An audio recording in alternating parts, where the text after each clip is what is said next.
edit out whatever you want. Don't edit out this part though, because this is the part where I'm talking. So little did you know, last episode I just edited all your parts out. It's just me having a one-sided conversation with myself. So enjoy, people. Oh, you just suddenly are like, yeah, I'm inspired by that too. Yeah, okay, cool. Yeah, that's nice. You just stare into the screen for like 20 minutes while I'm talking or something. Say one thing, it cuts. Oh, that is really interesting. On my own thing. Yeah, really... power of editing, man. It's only going to get easier with artificial intelligence to identify someone's voice and just either deep fake it or cut it all out or something. Be like, pretend I'm talking with Tom Cruise or something. Oh man! Actually, someone did that. They did a deep fake voice with Joe Rogan and Steve Jobs. So there's like there's a full fake Joe Rogan podcast with Steve Jobs that came out like a couple months ago. No way! What? Yeah, isn't that weird? Crazy! Wow. Mm-hmm. It's like all generated. Yeah. Wow. Mm-hmm. Yeah, because people were already doing like the weird editing stuff, where you could like remember when like they would have Jordan Peterson like interviewing himself or something or debating himself. Did you ever see any of those? I've never watched those. No, that sounds interesting though. Or like Joe Rogan interviewing Joe Rogan. Oh, I've showed you those. Okay, well anybody who wants to see something funny should look those up. Okay, it's pretty ridiculous. That's interesting. Yeah. So, but now it's getting even crazier where you can just make up a scenario, and just have it, sound real or look real or whatever. Yeah. So this whole podcast for people listening is all just AI generated deep fake. Even my hand moving around in the video. It's just the computer made it do that. If you look closely, you can see the artifact tears in the video where his hand is. All right. So yeah, man. We'll you want to just jump right into it? Hey, you should go first. Well, no, I think you should go first. I feel like I went first last time, although I genuinely don't remember. And I feel like you had something that you seemed like you were ready to talk about, so I think you should go. Okay. Yeah, I am locked and loaded. So all right. My thing that's inspiring this week is open source and the concept of it, and people who kind of build things for a community with kind of the community first and foremost in mind, rather than profit. I think it is like cool though with that kind of model because it's not exclusive to profit, so you can still, it's cool to me that you can like prioritize a community sharing and making things available and information available and still like profit wildly from it.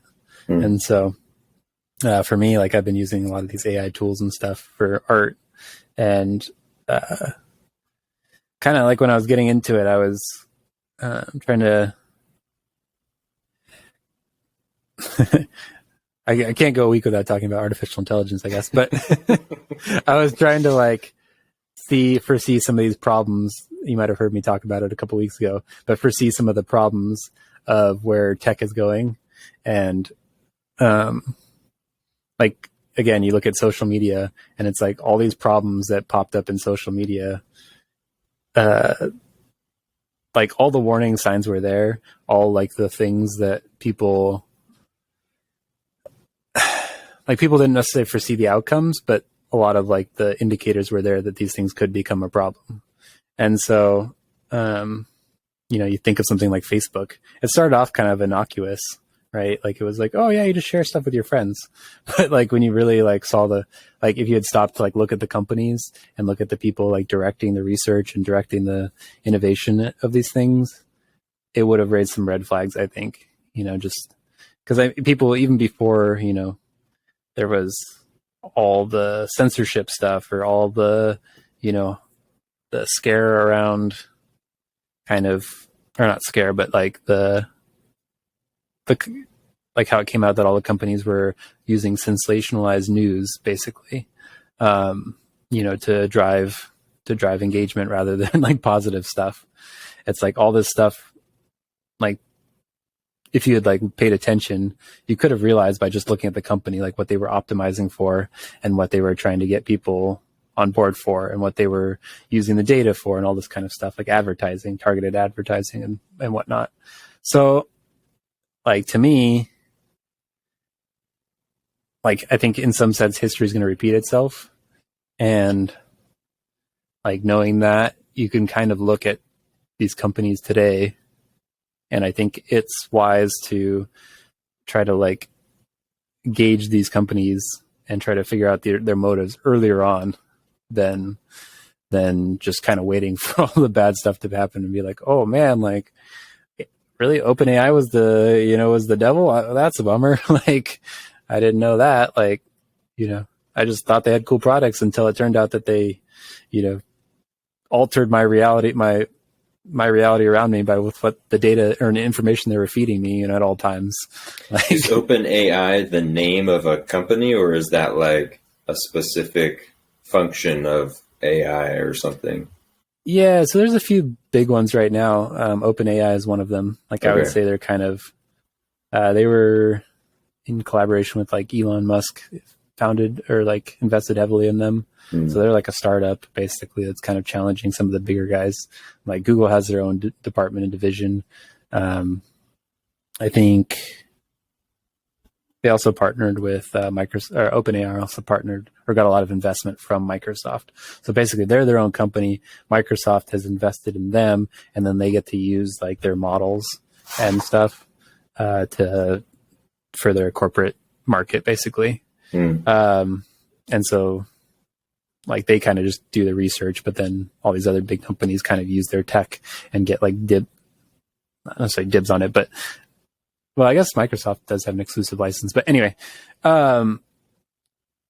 yeah. So basically that they get to profit from the research and stuff being done. And then the OpenAI, so they're one of the main companies doing both image and text generation.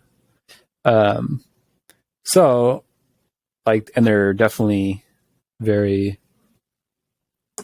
I guess, heavy-handed with their models in some sense, because, you put in data and you train your model to like interact with that data in a certain way and give certain results. You can definitely like tinker with that, with any parts of that, it's like, what are you putting in as data? What are you optimizing for? So it's like right now it's like, it's good stuff. Like, you don't want like crazy gory images coming out or over sexualized stuff coming out of your models. So that's fine. But like, they're pretty heavy handed with like the amount of guiding they're doing for these things. So, all that to say, it's like, they're one of the key players, but it's getting interesting to the point where it's like, are people going to start putting all their eggs in these, because everyone complains about the, the tech monopoly or whatever, it's like, it's Facebook, Google, and Microsoft, it's like, and then nothing else. And, so people are complaining about that, but then, everybody's rushing to this, Chat GPT-3, the new or Chat GPT, the new, hot thing, and, willingly typing all their questions into it and giving them a bunch of training data and user statistics and all these kinds of things. So it's like, it's kind of the same problem over again, where people are just, very much, because it is easy. It's the easiest thing to access by far. So it's like, there's just going to be, again, like a first mover advantage where this one company is going to soak up a huge share of the market. And like some of these problems then might repeat themselves on another level. So for me, like what's inspiring is how, one of the main companies right now is called Stable Diffusion, and they are so they research, they do like a lot of research and like training on models. It's kind of one of the cool statistics they have is like, I think they have like the 4th largest supercomputer in the world, but yeah, and like because the amount of compute to train these things is like enormous, and like actually even like 6 years ago they would have had like their supercomputer would have been the largest in the world, but like how fast it is now, it's like their 6th or something. But yeah, so they take all the data as well, or they take a lot of data as well, and they have their own models and their own ways of training them. And so then they take all that data and the models, and I think I was telling you before somebody, but it was like, 1,000 terabytes or something of like raw data of images and stuff, and compressing it I down. thought you said 1,000,000 terabytes. Oh yeah. I'm sure it's closer to 1,000,000. I think, 1.5 million. I'm not sure on the exact numbers, but yeah. So they're just taking massive like visual libraries and breaking them down into a 5 gigabyte file or whatever that you can just run on your computer offline, which is cool. And it's just like that kind of model is just so inspiring to me, because it really means you get kind of the power back in the hands of the people, and you're not. I'm always a fan of more information as well, and so with the open source stuff too, you're getting like documentation, you're getting different things that'll like help you integrate your own creativity with it, in different ways. So if you're an artist, you can get your own like plugins that work, pretty well with it, or you can, find other people that are doing like cool plugins and, start integrating this ecosystem to build something you want. And like, it's definitely harder, and it takes more effort and learning and that kind of stuff. But I think it's worth it. And, not to just take the easy way out and, obviously some convenience drives a lot of factors in people's life, but I think this is one area where it's better to kind of try to maybe fight back against some of the convenience. And is there any open source platforms or anything that you use? Or I know you've done some, like, I think I could almost see like an argument for like making YouTube videos, like informational YouTube videos, is like being open source. You're sharing your knowledge or something and whatnot. Wait, how would that work? YouTube videos being open source, like, well, just anybody can. I'm not sure I know what that would mean. Yeah, actually, it's more like using YouTube to share your knowledge. So like you're open source in a sense, like you sharing your knowledge from your career and your practices. It's like that's a very open source mentality where you just kind of like freely share your information and your knowledge, and then hope to make, or will sometimes make, monetary gain in other ways from that. Okay, gotcha. Yeah, I'm pretty, like, me as a person, I'm pretty open source in that sense then. Yeah, for sure. Yeah, it's you're making me think of that Gladiator movie, where Marcus Aurelius. Have you seen Gladiator? Okay, you said like that one, like there's multiple gladiators or something. Just the one Gladiator. Well, I think there might be some other stuff titled Gladiator, but I mean Russell Crowe, like the Gladiator movie. There's Marcus Aurelius who, like, as he's dying, tells Russell Crowe that, like, hey, I want to give the empire to you because you're this trustworthy person, and I want you to like establish the Republican senators and give it back into the people with democracy. And he's like, okay, I'll do it. And then, he talks to his son and is like, I'm not giving you the power. And his son's like, no. And he kills him. And then he takes over the throne, and the whole plot ensues after that. And it just makes me think of like, the people who want we control the power versus like, give the power back into the people. So that was the Brandon's version of what you just said. That was how my brain interpreted that. I think you're essentially right. Yeah. I don't know. Do you think power should be centralized, or do you think it should be more distributed? Well, I think distributed is a slower process. It's not always as efficient, but it's more consistently fair and right. Whereas if you have centralized power, I think a lot of times you can make decisions very quickly. If you have like a monarch, or you have only like a few people who are making a decision on something, if you don't have to do a voting process. If it's like, let's go kill Genghis Khan and take over, Northeast Asia or whatever, then you have the dictator or some monarch guy who makes that decision. He can just wake up one morning and be like, we shall conquer Mongolia, everybody go. But if it's a democracy, it's like, well, let's do some research. Let's talk to these spies that we had. We have to confer the information to the public. Everybody take a vote. What do we think? Okay, 2 years later, did it fit within the budget for the army and the defense fund and whatever? It's like things take a long time. So I think there's pros and cons, but I do feel like power to the masses is more consistently like fair and in line with what hopefully the people want, Mm-hmm. Yeah, I would almost think that there's like some, like it goes, it's kind of like a mountain or something where it goes like, or it starts high, then goes low, then comes back up. So it's like, the monarch, whatever, you can make that decisive action. The republic, it's like, or the democracy or whatever, you have to like run everything by everybody, and it's like super slow. But then there's like another platform for me, which is like a bunch of independent people all loosely collaborating in their own regard. And I think that's almost just as fast. Anarchy? In some sense. Essentially, yeah. Like, like-minded anarchy? Yeah, exactly. People already like self-organize themselves. Like there's no such thing as like true, like autonomous action really. But yeah, like people who kind of will gather themselves around an ideal, a goal or an idea, I guess. And, kind of all just naturally work towards that in a space. And so I think that kind of works just as fast as the decisive action, if not faster, because, it's like if that one person can be the bottleneck to an idea or like progress or something. And so if they have an off day or they're sick, it's like, okay, well, the decision doesn't get made, or, the information doesn't keep flowing, or maybe they lose their way. But then, over here you have a network of people that are all just loosely connected that want the same thing. And it's like, you're constantly generating new ideas. You're constantly innovating. It's like if one link falls out, two more take their place. It's this very like organic kind of, it almost reminds me of like cells in some way. I don't know exactly why, but that's what like jumps to my mind.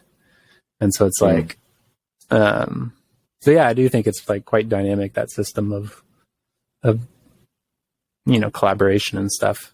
Do you feel like you want to be, do you feel like you're kind of open with your information in life as far as like your practices and like things you are into? Yeah. Yeah. People ask me questions about health or science or anatomy or that'll anything. be $350. Yeah. I mean, I'll pretty much just explain and talk on to people as long as they want, as long as, time allows for me. Like I'm pretty happy to just sit down and yammer on with people. It's just that usually I'm busy and like I only got 5 minutes to talk, and then I gotta go. It's and not your problem's like, an hour-long problem. Well, yeah, I mean, sometimes it's like, well, yeah, this is gonna. Sometimes people ask me questions where it's like, well, I won't know the answer to that until I do an assessment on you or something like that. But if people are just asking me like a general question about musculoskeletal health or pathologies or something, then I'm happy to just like lecture them for as long as I have time to do that. Yeah. You're not like my office hours are 8 to 5, so yeah, book it. I don't even have any office hours. Just like, say hi to me real quick and ask me a question as I'm walking past you. Yeah. So you don't feel like you're missing out by giving away information for free or anything like that.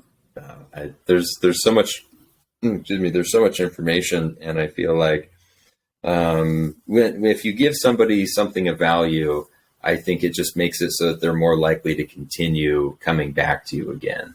Like I've got some people who will see me at the gym, and instead of like signing up to make an appointment with me, they'll just sort of like ask me little questions and like little hints and things like that. And every once in a while, there's people who they just have decided that they're never going to pay money to see you. They only want to like ask you for advice, and that's fine. Like if I refuse them advice, they're probably not going to come see me. Like if they've already made up their mind to not see me, then that's fine. And if that's where they're at, then me giving them something of value at least gives them a positive framework in their mind to think about me. And then hopefully if there was ever a person that crossed their path who they thought, oh, you should go talk to Brandon, then they would maybe refer that person to me, and maybe that person would be willing to pay me money, So either way, it's always a good idea, I think, to give people value and just basically to give a large upside amount of it for free. Yeah. Yeah, it makes sense. Yeah. Yeah, because I think there's this. Go ahead. Oh, go ahead. Oh, I was going to say it kind of reminds me just what you were talking about with the open source idea and just the larger big picture concept of businesses and business ethics and practices that we're talking about. There was a book that I read a while ago that was called People Over Profit. I really liked that book. And it was basically just saying that most companies, like large mega companies that are household names, most companies go through a weird little 4-stage life cycle where they start off with a really great original idea and everybody's working really hard, and they come from this place of like honesty, this place of like sincerity. We genuinely want to make the world a better place, so we're making cars. And then they get to this place where they're like, we're going to become really efficient. So let's like make everything the best we can be. We're going to get into all these great factories and do all this stuff.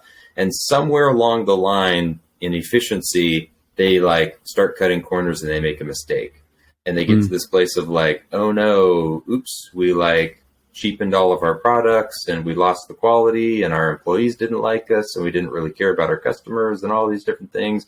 We got so efficient that we actually like ruined our company a little bit. And then they go to this place of like apologizing and we're sorry for what we did and we didn't hire enough diversity people and all these things.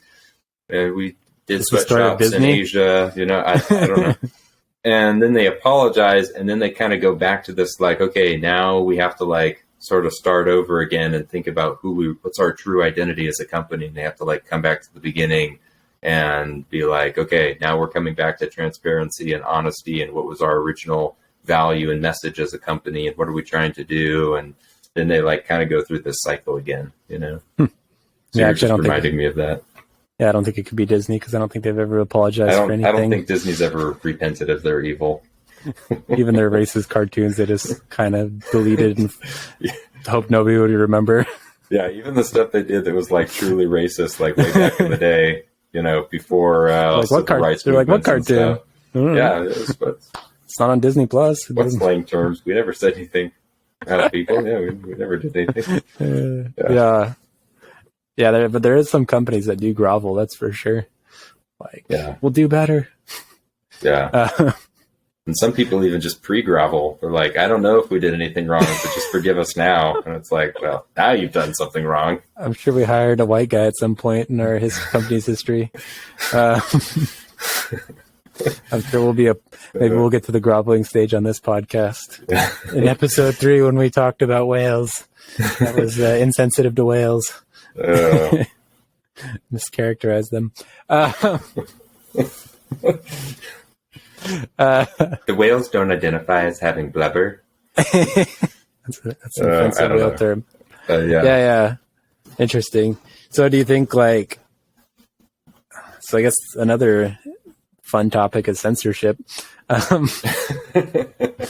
No, but so if you're, developing a technology or something, do you feel like it's wise, or say it's something as powerful as artificial intelligence? Do you think it is smart in that case with something, it's like you have deep fake, Joe Rogan podcast.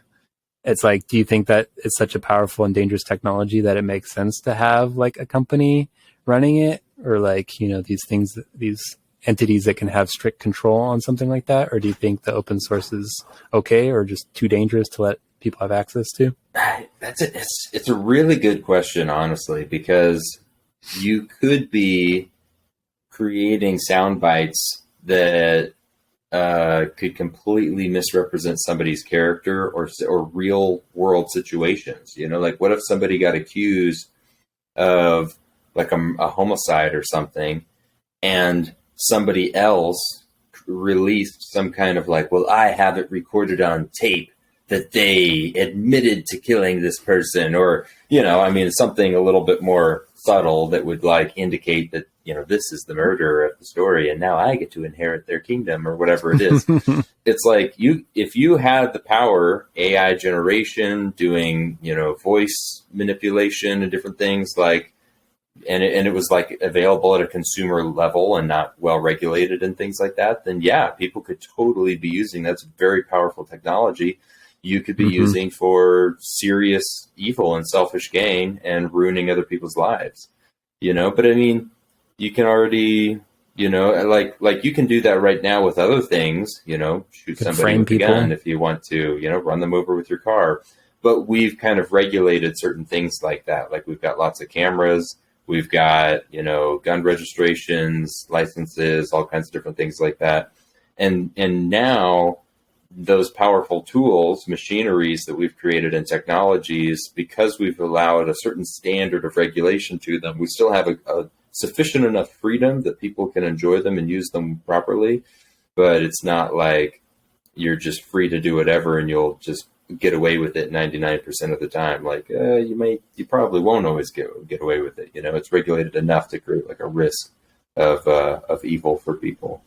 Yeah. So should the companies be the ones like regulating that, or should it be like a governmental thing? Or it's a good question. That might be too big of a question for me. I don't know. Yeah, because I'm just curious. Like, it's if it's not like if it's not completely open, then it gets like super messy really fast. Of like, well, okay, who is the person like regulating this, and how do they do it? And it's like, is it the companies? Do the companies work with the governments? In the case of Twitter, and all the FBI agents, like with the offices and Twitter building, like, that's pretty interesting. Yeah, so, yeah. I know. It's like, go ahead. I just like to think that people are creative enough to kind of solve some of the problems, because it's like, you always like look at these court cases or whatever, and especially like controversial ones, and people, it's like, there'll be some sort of accusation or whatever, and it's like within 10 hours, like people on the internet have found like the real person, and like found security footage from someone's phone, like, or whatever, from like a concert, they found someone's phone footage of like how the event actually happened, and it's like the internet like turns out to be like the best. I mean, it's not all like by the book or anything, but it's people will turn up a lot of information really fast about like important things where people's like justice is at stake or whatnot. And see. Yeah, I don't know. Like I always think people will kind of self-correct because nobody wants like all those problems in society. And so it's like, if you can fix them, I think there's enough good people out there trying to like fix problems like that. I think like ideally, if you can have a really strong community that cares about what, the AI and cares about their community's focus, then they can identify when somebody would have abused the system and been like, we don't like that person anymore. We banish them from our platforms. We know what they did. We're exposing them. And I think ideally the community themselves would have their own regulation of it, whether that was like some kind of nonprofit organization of people online connecting together and being like, hey, we understand how the system works, and so we're going to regulate certain things. I think that would be the best case scenario. I just don't know if it would be able to have the sufficient power, the funds, the manpower, the man hours, the skills required to create the regulation, as opposed to if there was like company money behind it or government money behind it, then they might be able to create a better system. It's like, it's kind of demanding on your community members, depending on what type of regulation they create, kind of demanding on them. The other hard thing with community too is like you can't really. You run into the democracy problem again, where it's like, how do we all agree on what the right rule to enforce is? It's like a company. It's pretty easy. Like,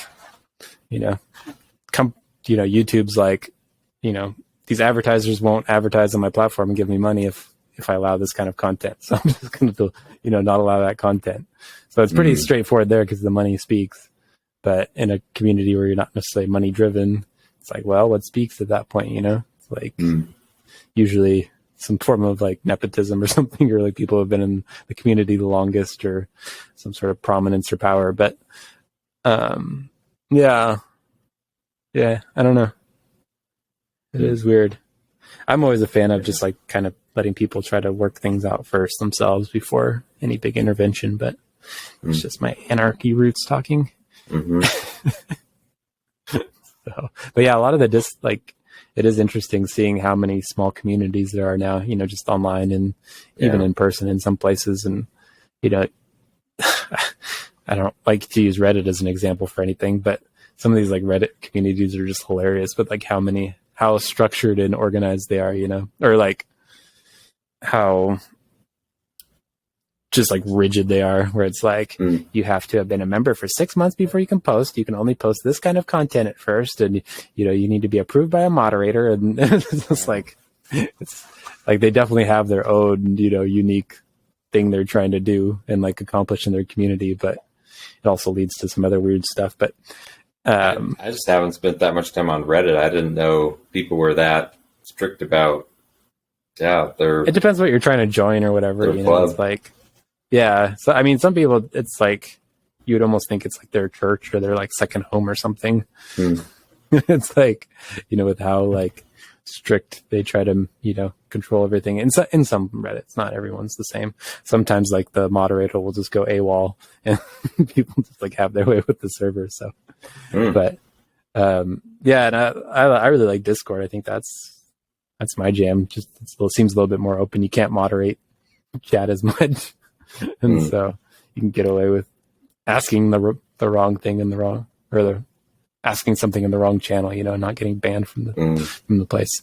That's an extreme example, but but yeah, it is interesting to see like how people curate their own communities and will like kind of keep their vision alive for quite a while on their servers and stuff. And so, but yeah, I'm always a fan of just kind of making the information available to people as you have it, and not trying to like, either get a leg up on people by hiding information or all that kind of stuff. That's why patent law is so weird too. Like, even actually, I was watching a YouTube person that made a good point, because a lot of stuff was and still is getting, people will just take the clip from YouTube and put it on TikTok or whatever under their own channel, like someone else's content. And, it's like, this creator was being basically like, isn't that the worst thing ever? They're like stealing your content and monetizing it.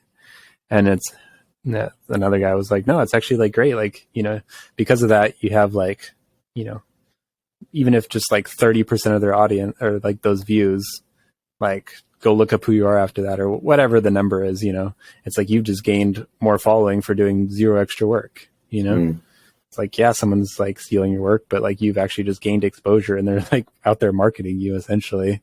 True, yeah. So but on the outset looks like someone being unfair and like, well, they didn't work for that content. It's like, it might actually end up benefiting you in the long run. And yeah. And you're like, go ahead. Oh, well, I see that a lot with Joe Rogan's podcast. Like I'll see, because he's so huge, and I'll see these little video clips of conversations he has with people, and they'll come up in my YouTube feed, and I'll look down at like, where did this channel come from? And it's not his channel. It's like some other, like Joe Rogan and friends, or it's, there's like 4 or 5 little sort of like summary channels that just sort of take clips of his that the person thought was interesting and create their own little clips. And even those have like millions of views. And it's crazy because, typically I think Joe Rogan will interview people for like an hour, maybe 2 hours or whatever. And he might take like 3 or 4, sometimes he just does like 1 or 2 little snippets of time that's like 5 minutes or something, and turns it into like a little video clip to kind of market his episode and stuff. But maybe there was other stuff that they talked about that was like even more interesting than whatever he or his editors thought was interesting, and so somebody else comes along and makes their own clip. Well, I thought this segment was more interesting than that, And now it's totally like free marketing for him. It's like if I listen to some other channel's segment of his show and I think, oh yeah, that little segment was really interesting. I didn't see that come up in his normal podcast feed. Then maybe it would entice me to go watch the full episode. And then that's more, views and everything for him. On like Spotify. Yeah. Yeah, I mean, Yeah. that's happened a ton. Like, I've seen clips from other channels that made me want to go watch the Spotify interview. It's like, I hate opening up Spotify, but you're making me, Joe. Actually, it's usually his guests that will get me. But Yeah.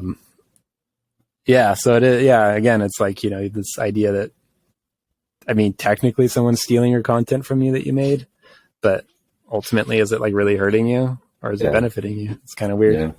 So, I mean, that's a kind of like part of just making your information free. And like even copyright stuff, it's like, I get it sucks to like have someone just completely steal your idea. But if you're like truly a company that can like integrate a lot of good practices, I think you'll always be ahead of the competition, because you got there by innovating, right? So it's like no one will ever be able to innovate on you. They might be able to like make something cheaper, or like, outsource it to China with like worse conditions. But if you're like truly integrating everything, like PR, customer service, quality, innovation, like no one's ever going to touch you. It's like they might be making the product you were making like 2 years ago, but you're already working on something new. You're already, have brand loyalty of people that want to buy directly from you instead of a Chinese knockoff. It's like the only companies that like patent theft or like product theft really hurt and stuff, in my opinion, is companies that are like lazy. And so that's just my humble opinion. And so it is. Yeah. Like, I don't see myself personally, like when I listen to, Joe Rogan, or just somebody who's got like a really popular show or something, I don't know, whatever the biggest YouTube people are that are out there right now, or famous celebrities or whatever. I don't look at their content and think like, oh, I'm inspired to copy and paste this and just take, just steal their segment and make my own little channel that's like their fan channel or something or whatever. It's like, I don't ever feel inspired to do that. I always listen to people's content and I go, wow, that's really good.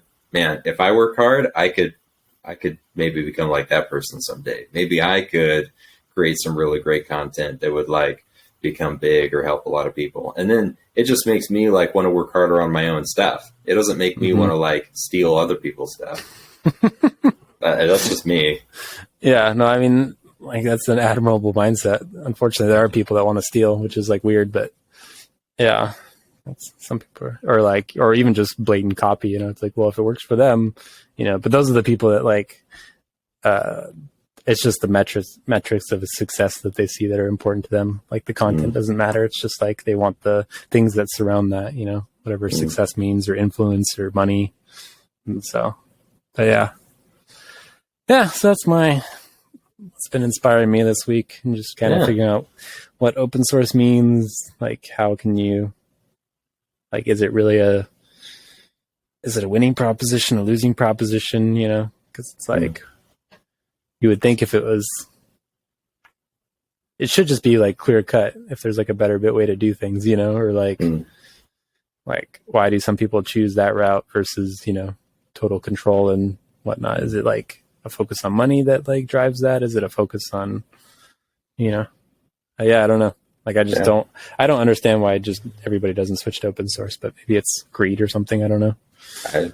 I think you're right. I think Elon Musk should make his bank account open source. And everyone can withdraw.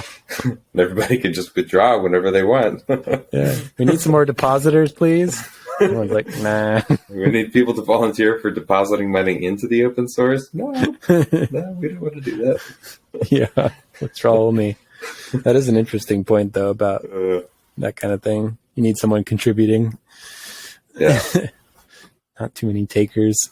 Yeah. Well, but see, that's an example where open source depreciates the value of the bank account, whereas in other things, open source could increase the value of whatever the item is, because the more people create with this tool, the more valuable the tool becomes, the more people want to use the tool. So, if you have something where it's like the more people use it, the more famous it becomes, the more money you're going to make off of that thing, then yeah, you totally want it to be open source because everybody's going to flock to it. You get the crowd that you need, you know? So I wonder if, yeah. So I wonder maybe then if digital is the only reason open source can work, because it's kind of infinite with like copying files or like copying things. If it was like truly like an open source garden or something, like would everybody just take, I don't know. Yeah. Like, does it only work when people literally can't take everything? Yeah. If it was like a rose garden and there's like, hey, there's 1,000 roses in this garden, anybody can just pick one and take it. Like, depending on the size of the city that rose garden was in, there's a finite amount of roses. Like in a city of 100,000 people, all those roses might be gone like really fast, you know? Yeah. So, yeah. Yeah, maybe it doesn't work with finite things then. Yeah. Or not as well. Yeah, because you need some really like self-aware people to not like over harvest something or like not to overdo something. Yeah. Like, I mean, that'd be like, I mean, that'd be like freaking amazing if you could have like some sort of natural resource that people like naturally coordinated and didn't overuse. But that doesn't seem to be the case. You know what? You've got a couple nuclear bombs. We've got a couple. Let's just everybody stop making nuclear bombs. Let's just not do it anymore. Yeah. No, I'm not into that. Yeah, so they got to have fishing licenses and hunting licenses, and it'll just kill every deer, kill every buffalo. Yeah. It's interesting. All right, so on that depressing note. Yeah, well, speaking of killing things, let's stay on the death theme there for a second, because I have a death related inspiring thing. Nice. And actually, let me pull up my phone, because I have something that I wrote in a note that I have to pull up and read as well. So,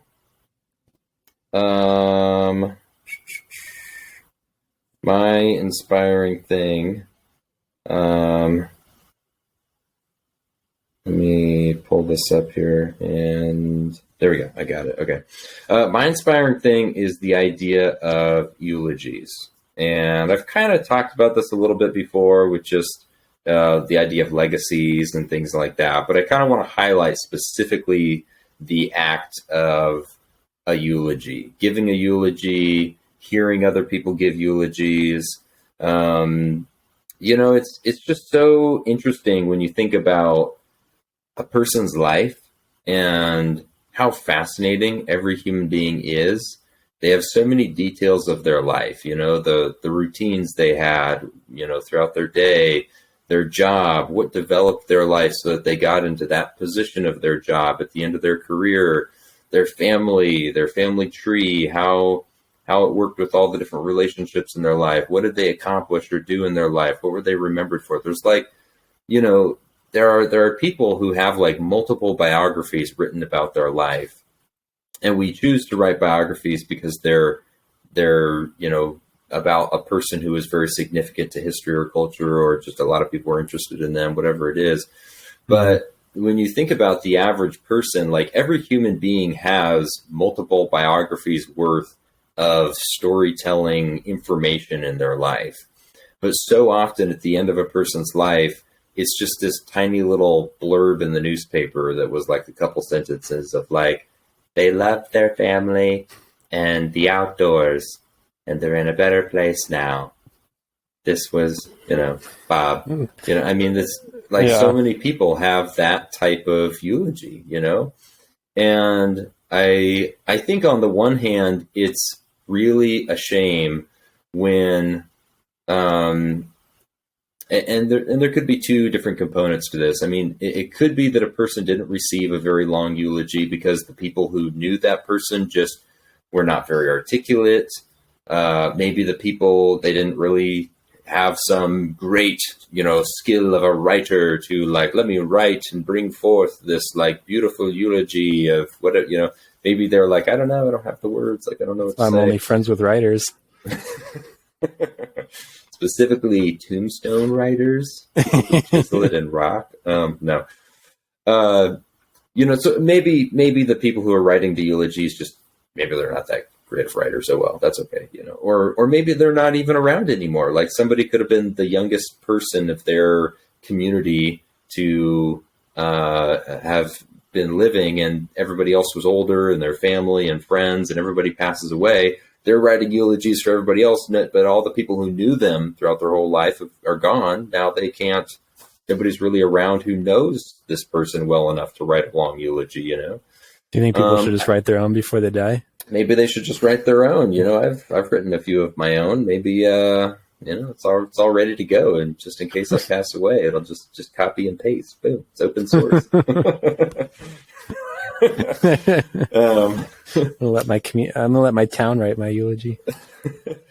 But I think about, okay, on the one hand, maybe the average obituary, the average eulogy that you might read about or hear or whatever is kind of simple, because maybe the people giving it are not able to produce something that's really a magnificent eulogy or whatever it is.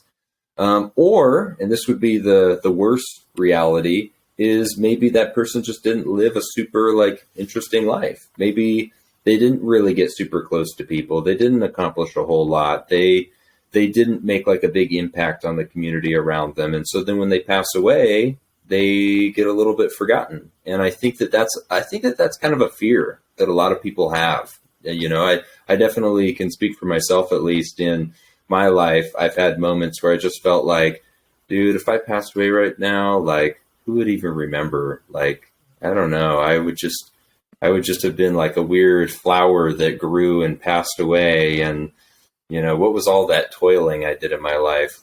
Oh my gosh, and I think you can read the book of Ecclesiastes and get a little bit depressed if you think down that rabbit hole too long. But you can either think a thought like that. What would people say about me when I pass away? And I think it can be depressing, right? The songs, or the, King Solomon, and everything is the same under the sun. There's nothing new, and all your toils in vain, and things like that. Or you can think about, well, maybe people wouldn't write a whole lot of interesting stuff about me if I passed away. Gosh, I should change that, and you can use it to kind of inspire you to live a different life, Anyway, so on that track, the idea of eulogies and thinking of the end of life and how you want to live your life, and kind of the goals of how you can live in such a way that you get spoken about or remembered with significance and meaning at the end of your life. There's a eulogy that I actually found, I don't know, maybe 3 or 4 years ago, that I copied and I read about, and there wasn't a whole lot about this particular person, but the only reason I held on, or I first discovered this eulogy, is because this person actually shares my same last name, although I have never discovered if there's any kind of ancestral connection to this person. But there was once a person, and I'll be reading off my little notes here, whose name was, I think his name was Alexis Cope. So it was a male whose name was Alexis. But his name was Alexis Cope, and he lived, I think, back in the 1800s during the Civil War, and he was a volunteer with the Northern Army, and he fought against the Confederates, and he was from Ohio, and he eventually became a captain in the Army, and then when the war was over, he retired back in Ohio, and he served his city by doing some council member politics in the city, and then he did some stuff with law, and he was just really well known for being a member of his community. But when he passed away, it was published in the newspaper that, oh no, Captain Cope passed away. And so that's why I liked this person, because I was like, ooh, Captain Cope, am I related to that person? So I got interested, But I found this eulogy, and I have yet to find a eulogy as simple and I think profound as this one. So I'll read it to you. In the death of Captain Cope, the community suffered a distinct loss, for he had acted well his part in life's drama and had given generously of his superb powers in furthering the upbuilding of the city honored by his citizenship. He was a man among men. He viewed the world through optimistic eyes. He bound himself to his friends with bonds of steel. He was clean of habit and mind and conscientious and painstaking in his every endeavor. All in all, he served well his day, and his memory is indelibly enshrined in the hearts of all who knew him. I read that and I just find, wow, that's like super inspiring. You know, it's pretty short and sweet. It's not like a long several pages. It's not a book of a biography. I really don't know many details about this person, but just reading that, I think this was an interesting person. This was somebody who had an impact on their community. Somebody sat down and wrote something that sounded profound and poetic and meaningful about this person. And so I reread that every once in a while, and I find it really inspiring to just think about how I want to live life. So, that's something that's inspired me. So I wanted to share it with people. And I don't know, Paul, if you've ever heard an interesting eulogy or maybe read an interesting biography about somebody who passed away, and if it ever inspired you. That would be my question for you, if you've ever found a eulogy or obituary of some kind that you were like, man, that was really inspiring to hear about that person's life who passed away. I don't know if you have any experience with that. Yeah, actually. It's funny you mentioned that. It is something that's inspired me in the past year or so. And Krista and I went to Montana for our wedding honeymoon. We went to I think it's in Billings. There's this place called the Moss Mansion, and it's the name of the guy, it's not mossy. There is some moss, but yeah, it was kind of the same deal. They had this, super wealthy family. They traveled from the East Coast, basically, came out to Montana, and this one guy and his wife had pretty much transformed the entire town of Billings, essentially. And by the time they had died, they'd established a hospital, all this kind of stuff. And so it's this one family had just kind of raised the standard of living and infrastructure for everybody in this town of, people that had kind of just been mining or doing whatever. It started as the little frontier town. But yeah, so they, and it's just kind of seeing because you get to go around the house, and you see they pretty much kept it preserved from the 1800s or early 1900s. I think it was 1800s. And so, it's you get to see how they live their daily life, essentially. So you get a little sneak peek into, how they were conducting their day, and this is where he would take coffee in the morning and read his newspaper. And, there's all these photos and stuff from them. And, this is him meeting with the mine foreman or whatever, doing daily business. And this is where he would write his letters to the senators and, at this desk and stuff. And so it was interesting, it was almost like a living eulogy or something, stepping into this person's life in a really tangible way through their daily habits, furniture, even how they set stuff up, says a lot about a family or, and I think since he kept so many journals and regimented time, it's it kind of makes it even easier to, step into someone's life when you're okay, well, they ate dinner here every morning and then they would play music, after dinner in the lounge every night, or whatever. So yeah, that was pretty inspiring. I was oh man, one person can have such a huge impact on their community to really transform everything. And it's just one family did that. So yeah, I came back maybe I should get into local politics. Never did, but the thought was there. You should just be a really philanthropic billionaire, Paul. Yeah, got to start with the billionaire part, I guess. Why don't you just start sharing your massive amounts of wealth and build a couple of hospitals or something, dude? That's I'm waiting. Just go for it whenever you want.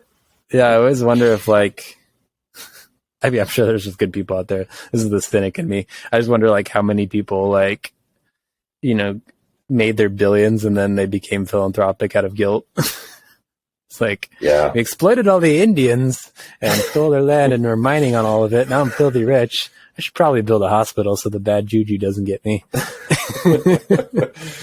Yeah, or just because they Hey, well, I made a couple of business dealings that are pretty shady, and if anybody found out, I would look really bad. So I should start looking really good now, so that if those ever blow up, people already like me. Yeah, exactly. Yeah. So I mean, I'm sure there's good stand-up people, but it's just part of my mind always goes there. Yeah. So. I remember actually I was in Seattle with Ryan, who we should have Ryan on the podcast sometime. That would be fun. But I was in Seattle with Ryan, and we walked into the Bill and Melinda Gates Foundation museum or whatever. Oh, jeez. And I remember going in there and being like, wow, I'm really inspired by this. There's so many cool, man, look at it. They just have done so much stuff in the world. And Ryan was I don't know. It kind of seems like they put a lot of money into their reputation and they're probably hiding something. And then over the next few years, it's I think they divorced and then they blew up as everyone was he's trying to control the world and all this bad stuff. And it was oh, wow, Bill Gates, Brian was right. I should have known when I saw the shrine of them when I walked in the lobby. I should have known when they asked you to burn incense in front of his statue. Spill your blood over his altar. Oh, yeah. When they had the chicken sacrifice in the back, that should have raised some alarm bells, but yeah. No, but yeah, that is cool to how somebody good character is hard to come by, so it's definitely you can be if you can leave a good mark from that, without trying. That's the other tricky part, it's because that also is weird, you're, hey, look at my good character and trying to show everybody, then it's kind of negates that. But yeah. I think it's interesting because it's whenever somebody passes away who I knew or I knew a little bit, it's all of a sudden my mind is flooded with these positive thoughts of that person, and it's just interesting how I feel you really don't appreciate people until you have that separation. Yeah. Once you find out that somebody has passed away, then it's oh, wow, I didn't spend enough time with them. I could have just given them a phone call and caught up more. I regret that I didn't put enough effort into my relationship with that person, And I think also, I think then words come to you to describe that person that are really powerful. There's these feelings of how you would describe the identity of that person that maybe in a casual conversation, yeah, I don't know, they're a cool guy. But then once they pass away, it's oh gosh, they were just the best. And let me tell you everything about that person, Yeah. And I think forget all the times they asked to borrow money from you or something. Yeah, and paid you back. Yeah, it's somehow the bad things of their imperfections of a human get kind of minimalized because they won't bother you anymore. Yeah, it's well they'll never annoy me with those stupid phone calls ever again. As soon as they're gone, it's oh, I miss talking to them. Yeah. But it's funny how when people pass, you feel differently about them, you think differently about them, you say different things, and I think it kind of makes me question a couple things. On the one hand, because now that they've passed away, are you speaking the truth and thinking the truth about them? Now that they're gone, is it oh gosh, they were a wonderful person and I didn't fully appreciate them. The truth is they were great and I neglected them. And when you talk to other people about them and you say nice things about them, are you just saying that because you feel guilty you didn't spend more time with them? Or are you just saying that kind of out of it's sort of rude to say bad things about someone who's passed away, they can't defend themselves? Or is it well, hey, I can say whatever I want because they're not going to hear what I have to say. So yeah, that guy was a jerk. It's are you now you're speaking the truth, And I don't know. It's kind of a weird thing. It's what's that weird after effect of somebody dying where then everybody starts saying stuff about that person are they Didn't that kind of saying happen true with like things? Steve Jobs after he died? Wasn't that like when people started saying he was a jerk like after he died or something? Yeah, I feel like when he was alive, he was like, I think he was held up as a hero, and then after he passed away, I think a lot of people said he was maybe people said he was a jerk when he was alive too. I don't know. Yeah, nobody listened because he was too charismatic. Yeah. I think one interesting thing with the eulogy, though, like kind of going into the, it's like I think there's like a combination of ways they can go. I think if you're really going to get that good eulogy content or whatever, it's like, it's when, your character meets also achievement in some sense, or like making an impact on the world. I think that's where you get like that golden eulogy, that everybody probably wants, but you have to like make an impact on the world and have good character, which is like really, really rare. I think other people have like a combination of those, probably more so. Like you either had good character, but you didn't really like make a huge impact in like a big way. Like you might have had you might have uplifted everybody around you in a small way, and you just have your family come out to your funeral, but like it's meaningful and powerful, but you won't get that good eulogy, I don't think, because it's just like the people that knew you don't really need to like tell the world necessarily in some sense, or you make a big impact on the world, but you didn't have good character, so you get like another kind of interesting eulogy. I'm sure like people who I'm sure eulogized. Is that a word? I don't know. Steve Jobs, it's like what does he say in Zoolander? You gigliologist, something like that.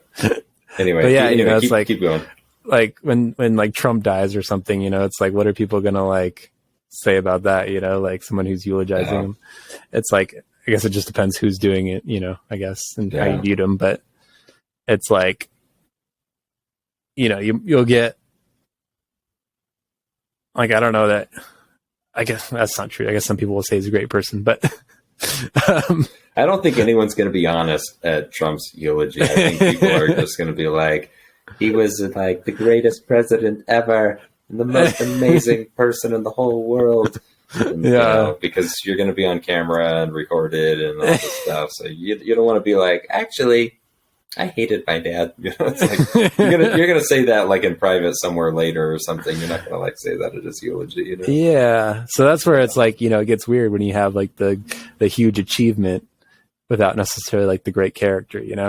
Like it leads to like weird scenarios, I'm sure, with like eulogies or like people remembering you publicly after you're dead, where it's like you had all the achievements and like people idolize that or admire that to some extent, but if you didn't have like the impeccable character to go with that, then you're not going to get like the either honest eulogy, or you're going to get something weird, I would assume. And then there's the people with just bad character and bad and no achievements. You just get nothing. I think so. I think a person probably will not get the objective biographies, the objective eulogies written about them until maybe a couple generations after they've passed away. Because for the people who knew somebody, they're either going to be, I support this person and I really like it. I'm speaking in the case of like a really famous person, who had a lot of influence over countries and nations and politicians, etc. You're either going to have like the haters or the supporters. Everybody's got lots of emotion, different ways. It may not be until, maybe a couple of generations later when people are looking back at the history books and saying, oh, okay, I guess this is what this person did very objectively. I didn't ever know them, didn't really care, not during my lifetime, like whatever. I guess that's who they were. And there's not really a lot of like bias towards it, like I would assume with a more famous person, it might take a while. Well, then you just get the problem of not having the information or even some of the context, for their life. Yeah. If you try to like look it back, even I watched this interesting channel on YouTube for like, I guess pre-modern history, whatever that means. But, you know, even just looking at back at like the American Revolution, you know, and it's like, you realize how much the context was different and how much like sentiment was different, even at that time. Like you wouldn't, like looking at it with our like modern politics and stuff, like you wouldn't just even think some of these things that were like going on, you know, like there was a whole party of people that were anti-federalist, and they didn't want the federal government. They didn't want the United States of America. So it's like, they didn't want Britain either, but they didn't want, like they wanted an independent, you know, states, but they didn't want like an overarching federal government. They thought that was like too much, you know, to have like one president ruling over all these different states, which were essentially countries at the time, you know, like European countries or something. And so, you know, it's like even the idea of America, like everybody wasn't on board with. Like they all fought to like free their countries and states, but then even after that, like took I think like 6 or 7 years to elect George Washington, because like, you know, nobody could agree like on the politics or what they wanted to happen, or you know, this kind of stuff. So, but like you read the textbooks and it seems like it's all just, you know, yeah, everyone like you fought a war to like have America, you know, but like even the idea of America at that time wasn't something that like was concrete. Like, you know, people had like a million different ideas of what should happen from that, you know? And so like, it wasn't like people were fighting for one ideal. There was like almost as many ideals as there were people in some sense. That's true. Yeah, I know. It was just sort of fighting to get rid of the British, but then once you got rid of the British, it's like, now what do we do? Yeah, it's true. Yeah. So like the context of like looking back in history at people is even interesting, because it's like, well, they made that decision because like insert your modern ideals or like principles or like things you think are important. And it's like, that might not have even been on their radar at that point, that person making that decision, you know, in history. So, yeah, it's hard with like being objective, because I don't think there is such a thing necessarily. Like, you know, because you're even like with people, you know, it's like you're kind of see them through like a colored lens of your emotions towards them, you know, your life experience with that person and stuff. So, not that I think everything just has to be like objective science language, but I think with like eulogies and stuff, it will come across as, you know, what kind of relationship you had with that person will come across in the eulogy. And, you know, it's like that Captain Cope guy is lucky he had his best friend write it. I know. He had somebody who liked him write it. Obviously not his political rivals, or, you know, obviously not the Confederates or whatever, you know. Yeah, he had somebody positive write about his life. So yeah, maybe like the family of someone he killed or something, you know. So I hate that guy. He's a murderer. Right? Oh, okay. It's like all this perspective, I guess. Yeah. So, but yeah, it would be interesting to kind of do a deep dive on that guy and see, like, I don't know, maybe he has like an exhibit in a museum somewhere in Ohio.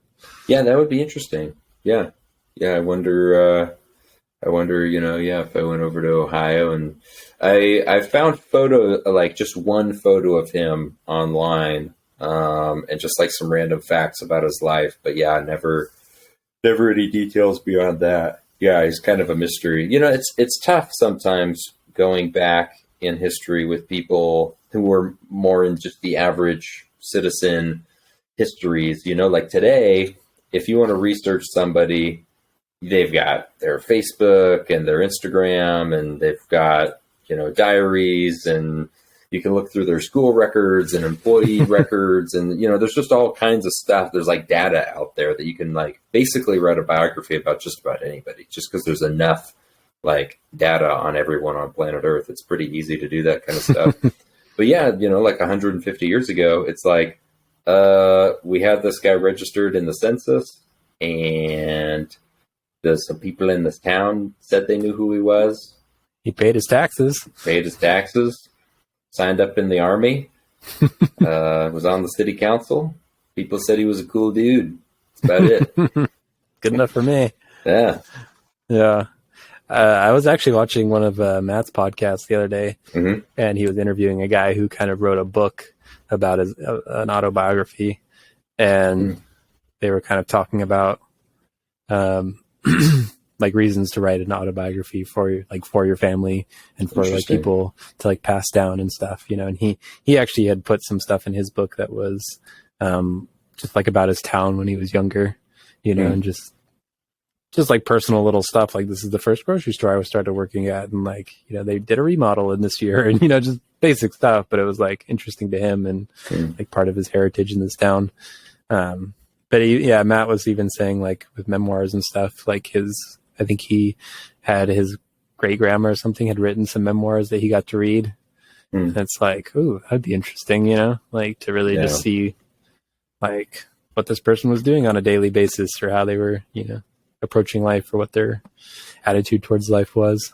Yeah. And so that is actually really interesting. My grandparents, they didn't write down, not like memoirs per se, but there were these two books, that one for my grandma, one for my grandpa, and they wrote down, they were like these Thomas Kincaid, like family legacy books or something like that, where it was basically like a prompted sort of workbook for grandparents, where they would basically just have a bunch of random different questions about their life, and they would answer the questions, you know, what town were you born in, and what was the name of your parents, and what was your favorite sport to play as a child, and just like a bunch of random little facts about, you know, grandma and grandpa.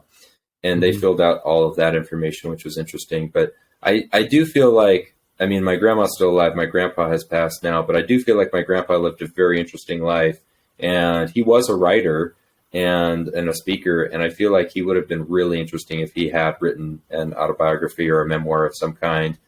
And I remember even when he was alive, people saying a few times, like, yeah, you should write something about your life. Like, people would read it. It would be interesting. And he was like, no. And, you know, that just never happened. But, you know, if I could, I mean, I was young at the time, but if I could go back in time, that would have been really cool if he had spent the time writing that. And then now, years later, be able to read something like that, that would be really significant to like me personally, to read something like that.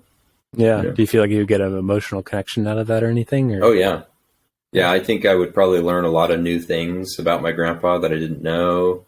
There would be a lot of stuff that, like, he probably told me as stories when he was alive, that it's like now, years later, I've probably forgotten some of those stories. I don't remember those parts of his life. But if I had a book on it, then it would be really cool to go back to it again and keep his memory alive, you know, share it with other people. And man, this was the book my grandpa wrote. Like, really, that was my grandpa, you know. It's like, I'm proud of it, you know. It's really cool. Yeah. So, yeah. I feel like I'm just taking Matt's podcast now. Open source. It's open source. Let's give me my new. Well, it matched the theme. You know, Matt made a mistake in not inviting me onto his podcast to commentate the eulogy with. No, I was just going to steal another one of his topics. Oh, were you? Oh, okay. Well, I'm game. But yeah, no, but basically, like, kind of the upside of, like, you know, all this podcasting and stuff, it's like, you know, his kids will now have like a digital record of him, for better or worse. Yeah, so, like, that reminds me. Yeah, that reminds me of when I started dating my wife. I remember when I first met my wife, and we were like a few dates in or something, and she was like, yeah, you have so much content online. Like, I feel like I can basically just date you from home. Like, there's so much. And she was like, I can listen to podcasts and YouTube and stuff you've written. And there's so much out there. Like, I can't even consume all of it. It's like too much. And it was like, oh yeah, I guess, yeah, you know, like I've spent years putting myself on the internet, and people can just like learn, you know, like my kids are going to grow up in a world where, like, dad has like hours and hours of stuff on the internet, and they could just go through it and like listen to random things I've said or whatever. Yeah. And they probably won't want to for the first, 20 years of their life or whatever, but they probably won't. Yeah. They won't want to do that until I'm dead. Yeah. Once they're like 30 and nostalgic or whatever, you know, yeah. Like, I don't know. Yeah. Would I listen to something my parents did at this point? I think I would. Yeah. Like, I think it's just interesting to know it, like, get to know anybody in a different frame than you would know them normally. So, I think my dad's actually trying to get into like filming some stuff now, and he's all inspired by our podcast. So, oh, nice! Shout out to you. We're inspiring people. Yeah, yeah. Yeah, it's working. Yeah, man. We're doing the thing. We're doing the thing, dude. If we inspired one person to do something different, then I'm stoked. That's cool. Yeah. So I think he wants to like film stuff he does on his bike ride and he goes and sees like dead seagulls or like homeless camps or whatever. I'm just kidding. I mean, whatever he sees. That's cool. I watched. I don't ever watch like road biking videos, but I watch mountain biking videos when people are on cool trails and they put their camera on their helmet and then they film like this cool trail they go down. I watch those. Those are cool. Go from like the French Alps to like a French city in like an hour or something. Yeah, just sped up. And they go. No, that's like it's real time. They're just like bombing it down these hills. Oh yeah, well yeah. Sometimes in the mountain bikers, the road bikers can be kind of boring though. But. Road bikers, yeah. But yeah, so it is interesting to like have so much content to like, I guess, share, and at a certain point, like all you need for deepfakes is to like have a bunch of content online so people could kind of recreate you and like, want to hear something new from Brandon. It's a good thing we have thousands of hours of footage and facial angles to like take from. We have copied his personality from the internet and recreated him as a robot form. Would you be uncomfortable with that? Only if I came back as a blue avatar. The worst fate. That was basically what happened in the Avatar #2. Anyway. Yeah, like okay. So if some like distant family member like recreated you to have like a chat bot with like a Brandon filter on it that has been like taken from all your data and personality, like would that upset you? I don't think I would mind if it was my family. If it was like random other people doing it, it'd be like, okay. I mean, at that point, I don't have any control. I'm dead. Like, I guess you're just gonna do whatever you want with my like ethereal content persona. Like yeah.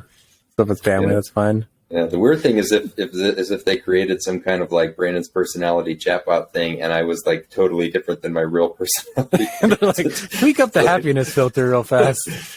Let's put Brandon in a good mood for a second. Let's just mod this real quick. And Brandon, what should I do with my life?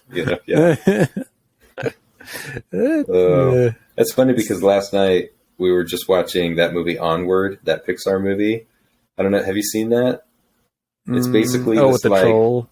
I think they're elves, maybe. Oh, they are. I don't know, but they're like, I've been watching it's a Troll magical Hunters. world, and then they like cast a spell to bring their dad back for a day. But it's only his legs. Yeah, but it's only his legs. Yeah. That's probably what would happen if it was me. It would like only be the legs. It's like glitched out. You're like, it would only be my hair. Yeah, I get like like the left side of the face or something. It's like, is he smiling or is he snarling? I can't tell. Interesting. All right, man. Should we wrap right there? I think so, yeah. Yeah? Talked about a lot of good stuff. Yeah. Huh. Man, if you're still listening at this point, just give yourself a high five alone in your room or wherever you're listening to us. Yeah. Send in your best eulogies in the comments. That's right. For us. For us. Oh, man, that's kind of scary. But yeah, that's probably... Oh, man. Just open source, throwing it out there. Yeah, let's see what people come up with. No, I don't. I think that's too vulnerable and personal. Yeah. Paul and Brandon suck. I wasn't emotionally ready. Can't handle this. All right. That was good. Good combo. Pleasure. Yeah. Thanks for joining everyone on episode mystery number. So, I don't know, 17 or something. Later, people.